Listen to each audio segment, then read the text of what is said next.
If I were to accept the dishonest meaning of anarchy, then I should become a tyrant, for anarchy has become synonymous with civil war. But I do not accept it, for I know its true meaning. Anarchy is the negation of governments. Governments who have found nothing better to do than to school us in the fear and horror of their destruction.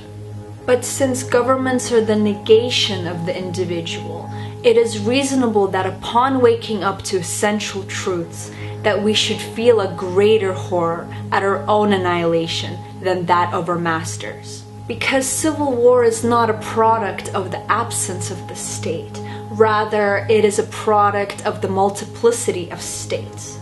Anarchy is an ancient word, but for us, it articulates a modern interest. For anarchy is nothing less than the true expression of social order. How so? Well, anarchy equals the negation of government. The negation of government equals affirmation of the people. Affirmation of the people equals individual liberty. Individual liberty equals individual sovereignty. Individual sovereignty equals equality. Equality equals solidarity. Solidarity equals social order. By contrast, government equals the negation of the people. The negation of the people equals affirmation of political authority. Affirmation of political authority equals dependency. Dependency equals class supremacy. Class supremacy equals inequality.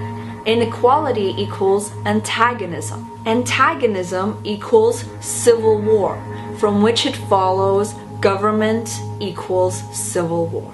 In the realm of politics, sacrifice of self for the maintenance or installation of government has always meant having one's throat cut and entrails torn out. Point me to a place where men openly slaughter one another, and I will show you a government behind all the carnage. If you try to explain civil war as anything other than a government's refusal to quit the stage, then you are wasting your time. And the reason is simple. A government is set up.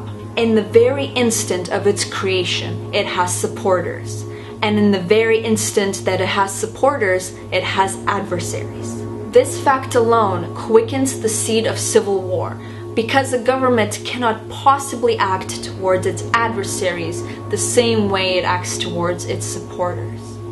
In other words, once a government is created, favoritism provokes division, spawning antagonism, making civil strife inevitable, from which it follows that government is civil war. On the other hand, if we refrain from attacking or supporting government, then we refrain from civil war. In doing this, we toss the state into a dung heap, finally able to lay foundations of social order. Now, if dispensing with government is on one hand the establishment of order, and on the other the enshrinement of anarchy, then anarchy and order go hand in hand. Thus it follows that anarchy is order.